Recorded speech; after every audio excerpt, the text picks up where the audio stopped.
예, 2024년 10월 9일, 음력으로는 9월 7일이 되겠습니다.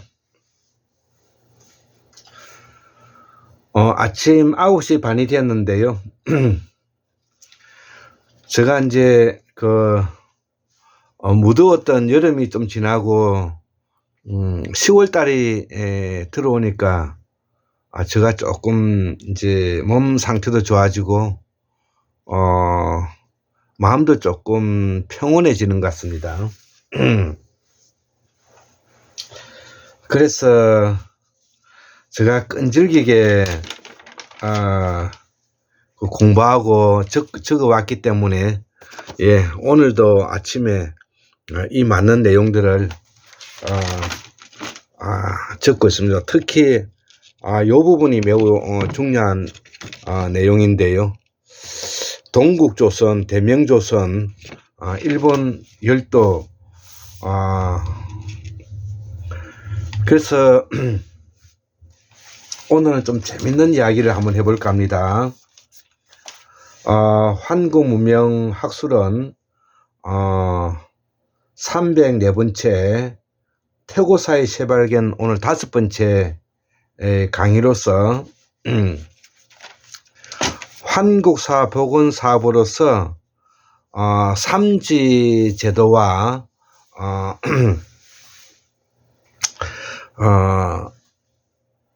샤먼 제도에 대해서 한번 재밌는 이야기를 한번 해볼까 합니다.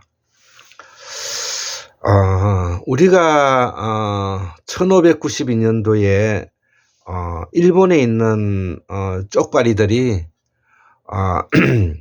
대거 뭐냐면은 배를 이용해서 대한해협을 건너고 스시마 섬을 병창기지화하고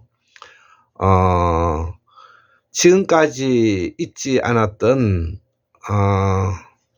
대규모적인 소위 말하는 동북아의 내란이 이제 일어나게 된 것입니다. 제가 내란이라고 이야기하는 것은 지금 현재는 우리는 일본, 조선, 이렇게 중국이라고 이야기를 하지만 예전에는 하나의 삼지 제도와 샤먼 제도의 기본적인 정치적인 시스템에 묵혀져 있는 상태이기 때문에 이런 이야기를 하는 것입니다. 그런데 우리가 임진왜란, 정유재란을 거치면서 일본은 군사 계급이 소위 말하는 사무라이들이 권력을 잡고 있었던 것이죠. 즉 다시 말하면 천황의 주인은 유명무실하고 군사 계급이 득세하고 있었다, 이 말이 되겠습니다. 즉 사무라이 정권이란 뜻은 군사 계급의 정권이다. 그래서 이 군사 계급의 패권을 두고 우리가 그야말로 잘 알고 있는 오다 노부나가, 그 다음에 토요토미 히데요시, 도쿠가와 이에서 이들이 우리가 일본 열도세의 패권 전쟁에 마지막으로 토요토미 히데요시가 권력을 잡게 된 것입니다. 이거를 우리가 쇼군이라고 말은 하는 것입니다. 여기서 장군은 입법, 사법, 행정의 모든 권한을 가지고 있는 사실상의 왕과 같은 역할을 할 수 있는 자를 쇼군이라고 말을 하는 것입니다. 우리 조선을 해동조선이라고 하는데요. 해동조선은 지금 현재 우리가 반도에 있는 조선을 중심으로서 이야기하는 곳인데, 쉽게 말해서 유교 국가이죠. 유교 국가는 제사장 국가인 것입니다. 제사국가. 즉 다시 말하면 조선은 군사 계급의 나라가 아니고 제사를 지내는 나라인 것입니다. 그렇기 때문에 우리가 유교가 받아들여진 이래 우리가 이 해동조선만큼 제사에 그렇게 치중했던 나라가 적이 없었다. 이렇게 말할 수가 있습니다.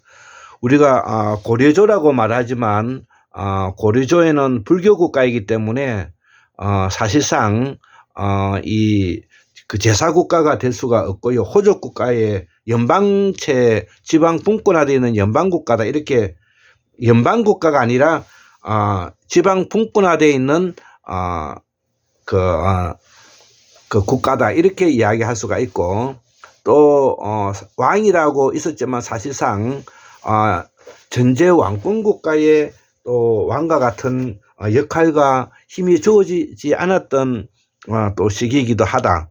이렇게 또 볼 수가 있고요. 그렇기 때문에 고려조에서는 호족의 국가다, 호족의 나라다, 이렇게 이해하면 될 것입니다.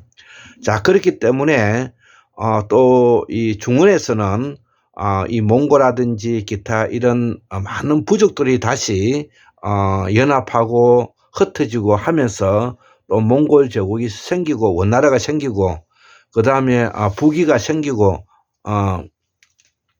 이런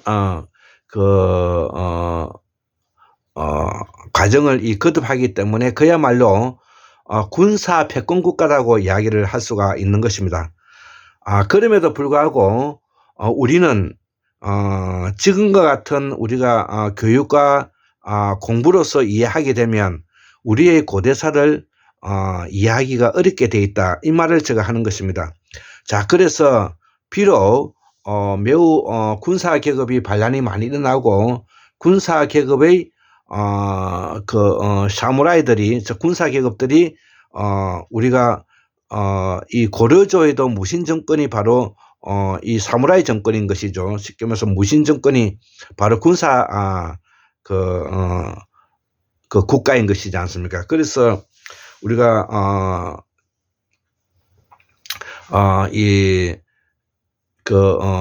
최충원을 중심으로 해서 우리가 이 군사 그 국가라는 것을 우리가 열심히 보여주었던 부분이죠. 자, 그래서 일본이나 그 다음에 해동조선이나 고려나 그 다음에 중원이나 모두 다 군사 계급이 군웅활가는 그런 시기였지. 이때 우리가 일본, 무슨 조선, 중국 이렇게 정해져 있었던 것이 아닌 것입니다. 자, 그래서 일본 열도에서 1592년도에 조총을 가지고 소위 말해서 생산자 계급의 최고 대빵인 명나라를 치기 위해서 군사 계급이 반란을 일으킨 대사건인 것입니다. 그러지 않고서야 어떻게 우리가 이 조선을 구하기 위해서 명나라가 도와주다가 나라가 망하는 꼴이 되었느냐는 것이죠. 자, 그렇기 때문에 조선은 유교의 국가로서 제사장 계급이 신라 때부터 계속 이어져 왔기 때문에 이 해동조선은, 특히 우리 반도조선은 이 제사장 계급에 있는 것입니다. 자, 그래서 일본이 군사 계급 사무라이들이 반란을 일으켜서 이 제사장 계급을 우리가 순식간에 점령하고 우리 전 국토가 7년 동안의 임진왜란과 정유회란을 통해서 초토화 되는 지경에 이제 이르게 된 것이죠. 이때에 바로 생산자 계급을 대표하고 있는 대명조선인 명나라가 이를 구해주기 위해서 국군을 걸고 도와주었던 것이죠. 그러면서 결국 명나라가 망하는 꼴을 우리가 보았다는 것이죠. 그러면 이러한 것을 두고 지금 현재 우리들 현대의 시각으로서 이거를 사대주의적인 요소냐 아니면 자주적 사대주의냐 명목적 사대주의냐 이런 이야기로 볼 때 우리는 매우 복잡해진다는 것입니다. 자, 여기서 분명하게 말씀을 드릴 부분은 1949년대에 지금 이제 조선인민공화국, 소위 말하는 중국이라는 나라가 중국이 태어난 이래 처음으로 중국이라는 나라를 1949년도에 이름을 붙였다는 것입니다.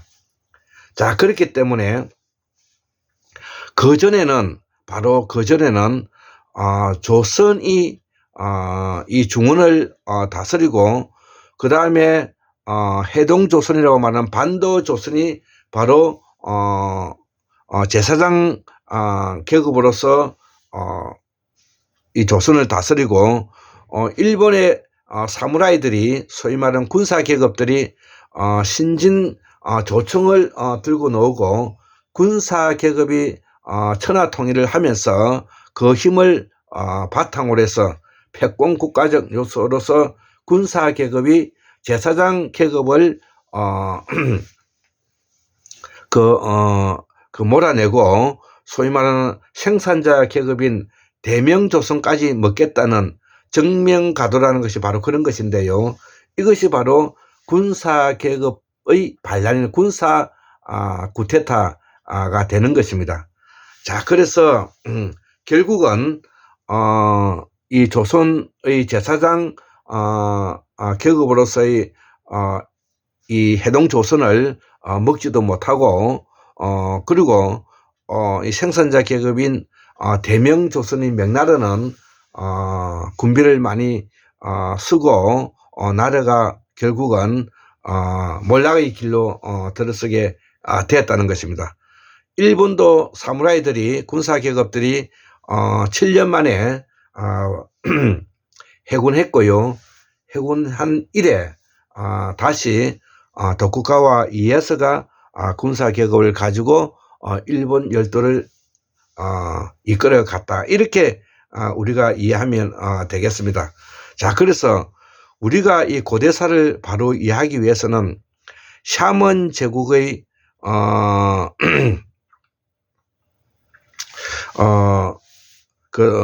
샤먼 제국 때부터 내려오는 이 삼지 제도와 샤먼 정치 제도를 우리가 이해만 해야 된다는 것이죠. 그래서 여기에 대해서 제가 잠깐 이제 설명을 하였습니다. 자, 그래서 이러한 각도로서 우리가 이 동북아를 이해해야만이 되는 것입니다. 자, 급기야 우리가 지금은 이제 일본, 중국, 조선, 대한민국, 북한 인민공화국, 이렇게 이제 몽골, 이게 다 나눠져서 민족 국가의 형태를 띠고 있었지만, 그 이전에는 바로 삼지 제도와 삼지 세력과 샤먼 정치 제도에 묶여 있는 사문 체제다, 이 이야기를 우리가 꼭 알아야 될 것 같습니다. 이 이야기를 바로 이해하지 않고서는 우리가 조선 왕조 실록을 바로 이야기가 어렵게 되어 있다는 것입니다. 자, 그래서 한국문명학술원에서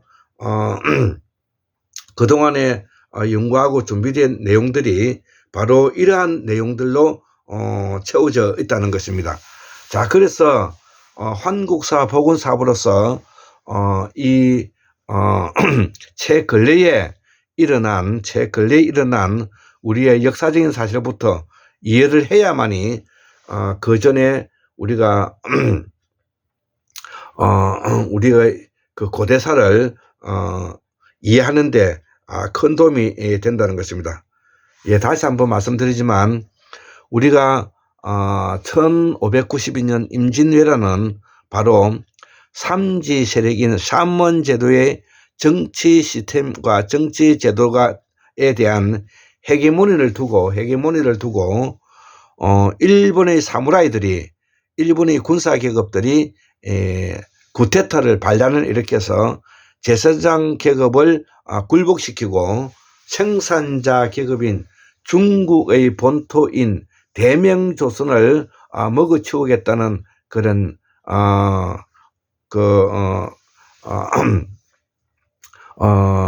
이야기라는 것입니다. 그래서 이 이야기를 바로 이해해야만 우리가 오늘날의 민족국가의 형태인 지금 현재 일본, 대한민국, 조선민주주의공화국, 중국, 몽골 이렇게 우리가 이해할 수가 있는 것입니다. 이것을 지금 기존에 우리가 나와 있는 이 세계사와 문화사, 그 다음에 이 역사를 이해하게 되면 우리가 혼란에 빠지게 되는 것입니다. 자, 그렇기 때문에 다시 한번 최근래에 우리 조선은 환이라 부르기도 하고 한이라 부르기도 하는데 조선의 패권 다툼에 대한 이해관계를 제가 제사장 계급인 해동조선과 군사 계급인 일본 열도의 오다 노부나가, 토요토미 히데요시, 도쿠가와 이에사의 군사 계급을 이야기했고요. 대명 조선인 우리가 명나라의 정치 시스템을 우리가 이해할 수 있었습니다.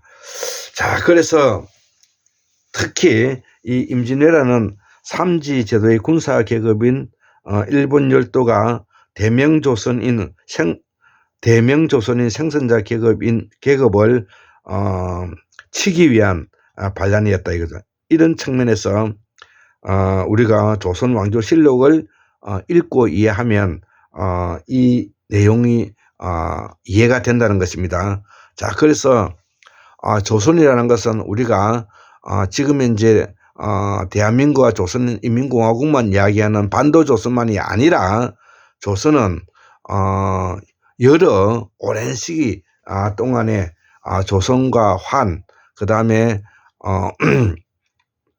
한이라고 부르는 이러한 정치 제도를 두고 왔던 정치 시스템이라는 것을 우리가 이해하면서 우리가 동양사를 이해하면 되겠습니다.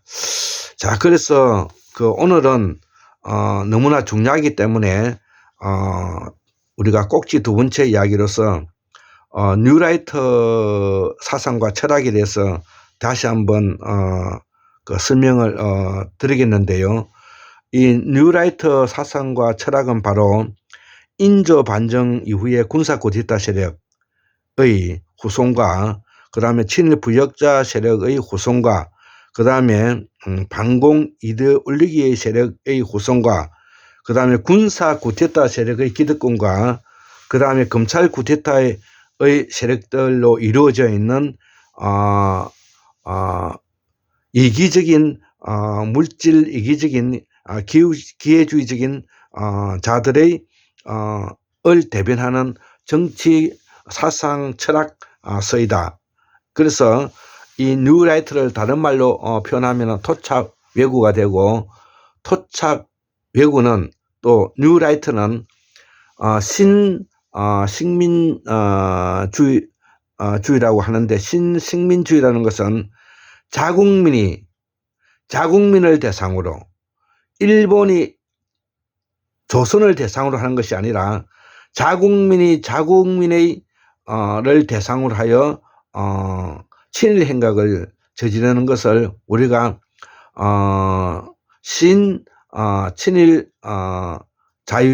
신친일주의, 즉 다른 말로 말하면은 뉴라이트라고 표현하는 것입니다. 자, 그래서 이 세력들이 바로 우리 한국 사회의 기득권 세력들이고, 이들이 바로 불로소득자들이고, 이들이 빈부 격차를 극대화했던 세력이고, 이들이 계급을 나누어서 기층민중의 피를 빨아먹는 해필과 같은 존재라는 것을 제가 오늘 설명하기 위해서 다시 한번 이 뉴라이트의 정체에 대해서 이야기를 하고 있는 것입니다.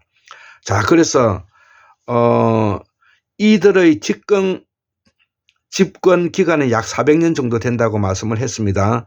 인조 반정 이후에 나라가 망한 때까지 289년, 일제 35년, 그 다음에 산업화 세력, 군사 쿠데타 세력이 약 80년 동안, 약 400년 동안의 이 권력을 유지하기 위한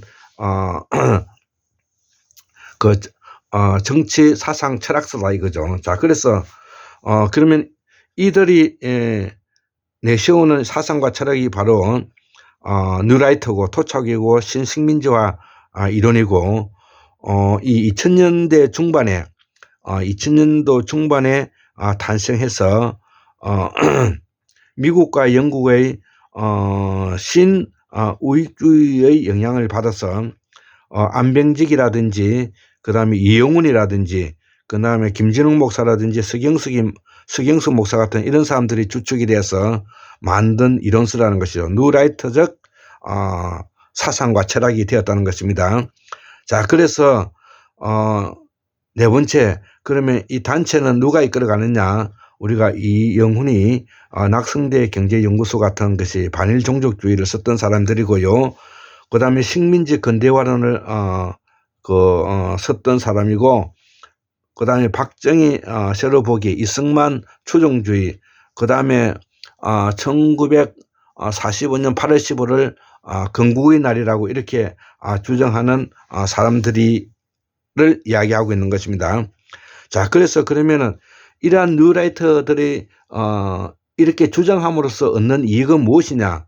바로 현재의 기득권을 유지하고 기축민정을 억압하고 불로소득으로 살아가면서 빈곤을 극대화시켜서 기층민정을 노예화시키는 작업들을 하고 있기 때문에 민주공화정에 부합하지 않는 자들로서 우리는 그들을 처단의 대상으로 삼아야 되고, 그 처단의 대상의 정치 집단화되어 있는 것이 국민의힘이다.